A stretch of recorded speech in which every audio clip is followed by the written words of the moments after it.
Gusto na niyang magka-baby, pero ako, ayoko pa. Selfish ba ako? Alam mo yung pakiramdam na finally, after so many years, ngayon mo lang minahal ng buo ang sarili mo?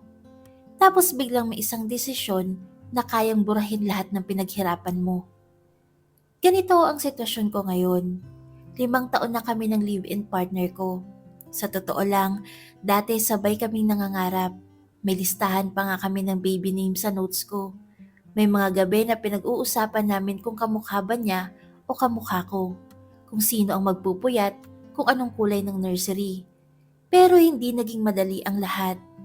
May PCOS ako. Matagal kong kinamuhian ang katawan ko. Irregular ang periods ko. Minsan 2 buwan wala. Minsan bigla na lang may spotting. Tapos lumalaki ako kahit konti lang ang kain. Ang bilis kong mag-gain ng weight. At habang tumatagal, lalo akong nawawalan ng pag-asa na mabuntis.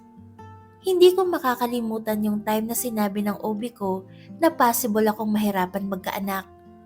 Umiyak ako sa CR ng clinic. Pakiramdam ko noon, may kulang sa akin bilang babae.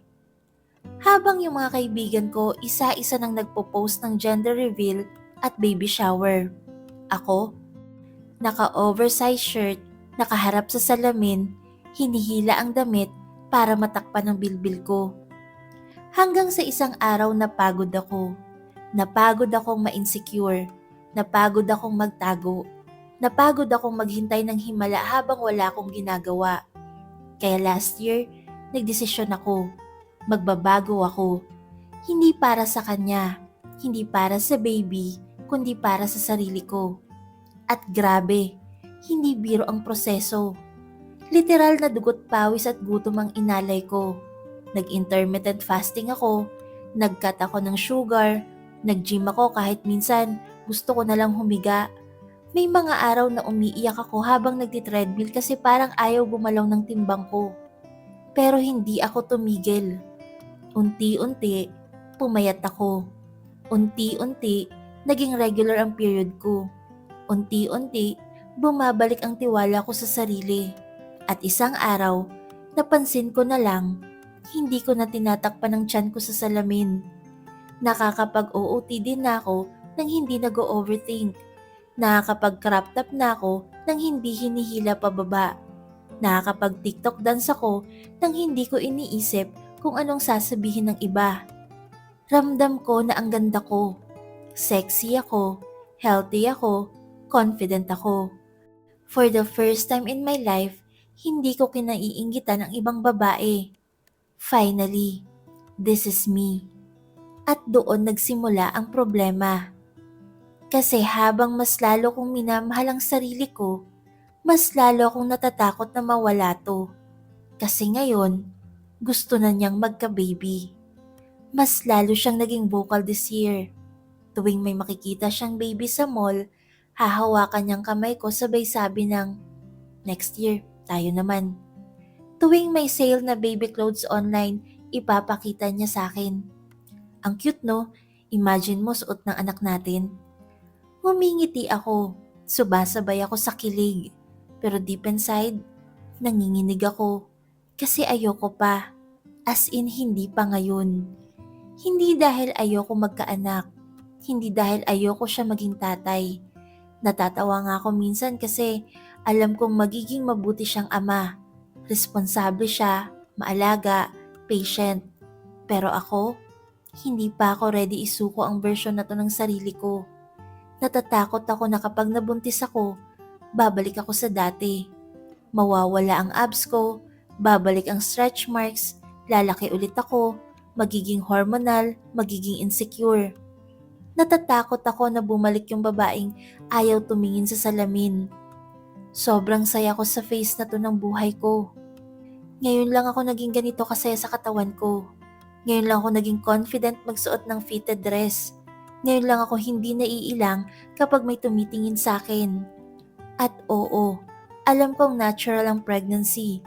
Alam kong worth it ang anak. Alam kong temporary lang ang changes. Pero paano kung hindi? Paano kung hindi na bumalik ang katawan ko? Paano kung bumalik ang PCOS symptoms? Paano kung bumalik ang depression ko? At dahil sa takot ko, may ginawa akong alam kong mali. Secretly, nagpipills ako. Hindi alam ng partner ko. Tuwing mag-uusap kami about baby, kunwari, excited din ako. Siguro next year, no? Pag nakaipon pa tayo. Pag mas stable na. Pero ang totoo, every night bagong matulog, chinecheck ko kung tamang inom ko ng pills. Takot ako na baka may makalimutan ako at mabuntis ako nang hindi ako handa. At bawat beses na nakikita ko yung excitement sa mata niya, parang may kumukurot sa konsensya ko. Niloloko ko siya. Oo, mahal ko siya. Oo, gusto ko rin magkaanak balang araw. Pero hindi pa ngayon. Valid ba to? Selfish ba ako? Minsan, iniisip ko, katawan ko naman to.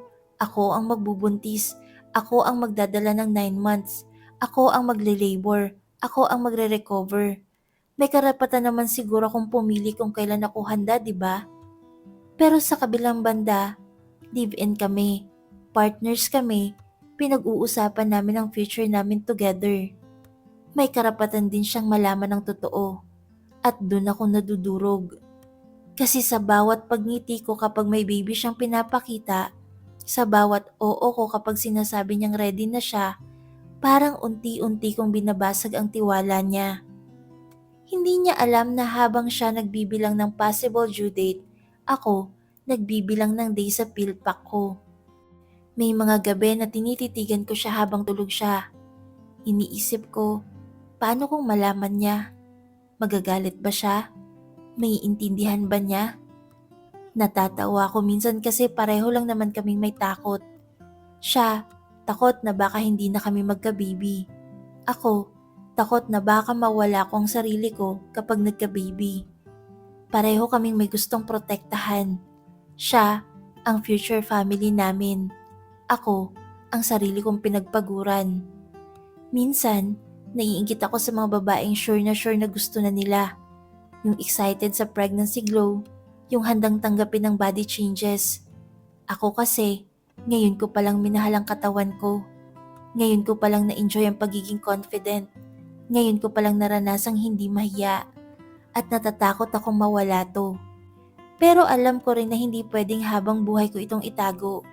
Kasi ang relasyon, hindi dapat may tinatago. Kaya ngayon, nasa punto ako ng buhay ko na kailangan kong pumili.